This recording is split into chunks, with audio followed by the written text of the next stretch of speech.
15 जनवरी 2023 नेपाल की राजधानी काठमांडू का मौसम काफी सुहाना था। त्रिभुवन अंतर्राष्ट्रीय हवाई अड्डे से उड़ान भरने वाली यति एयरलाइंस की फ्लाइट 691 उड़ान के लिए तैयार है।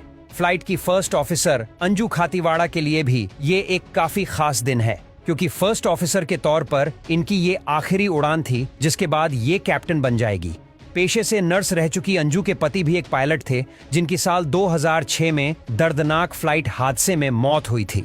इसी वजह से अंजू ने पायलट बनने का डिसीजन लिया था। इस फ्लाइट को त्रिभुवन एयरपोर्ट से पोखरा इंटरनेशनल एयरपोर्ट जाना था, जिसे 1 जनवरी 2023 के दिन लॉन्च किया गया था।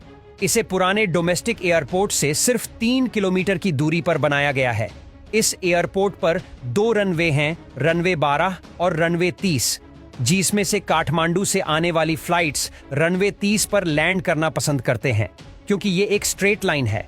फ्लाइट की फर्स्ट ऑफिसर अंजू खातीवाड़ा के पास 64 घंटे का फ्लाइट एक्सपीरियंस था। वहीं फ्लाइट के सीनियर कैप्टन कमल कैसी के पास 22,000 घंटे का फ्लाइट एक्सपीरियंस था।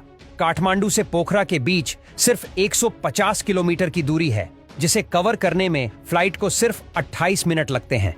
आज की उड़ान के लिए 72500 विमान का इस्तेमाल किया जाना था। ये एक टर्बोप्रोप रीजनल एयरलाइनर है, जिसे खास तौर पर कम दूरी की उड़ान के लिए डिजाइन किया गया है। ये विमान 16 साल पुराना है, जो पहले भारत के किंगफिशर एयरलाइन के पास था, फिर थाईलैंड की नौकेयर के पास था और 2019 में नेपाल की येती एयरलाइंस ने इसे खरीद लिया। फ्लाइट को पैसेंजर्स के लिए तैयार करके फ्लाइट अटेंडेंट एक टिकटॉक वीडियो भी बनाती है, जिसके बाद धीरे धीरे करके 68 पैसेंजर्स फ्लाइट में सवार हो जाते हैं, जिनमें से 4 भारतीय पर्यटकों का एक ग्रुप भी था, जो कि अपनी इस इंटरनेशनल जर्नी को सोशल मीडिया पर लाइव स्ट्रीम कर रहा था। सुबह के करीब 10:25 पर यह फ्लाइट रनवे पर आ जाती है और 10:33 पर काठमांडू से उड़ान भरती है। ये उस दिन की तीसरी फ्लाइट थी, यानी कि सुबह के 10 बजे के अंदर ही यह फ्लाइट एक बार पोखरा से काठमांडू वापस गई और अब अपनी तीसरी उड़ान में या फिर से पोखरा जा रही थी, जहां फ्लाइट लैंड करते ही फर्स्ट ऑफिसर अंजू खातीवाड़ा को प्रमोशन मिलना था।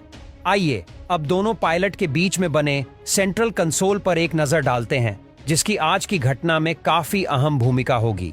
यहाँ बाएं और एक ब्रेक लिवर है, जिसके आगे पावर लिवर है, और दाई और फ्लैप लिव है, जिसके पास में 2 कंडीशन लिवर है, जिनका उपयोग प्लेन की दोनों विंग्स पर लगे प्रोपेलर की ब्लेड्स को टर्न करने का होता है।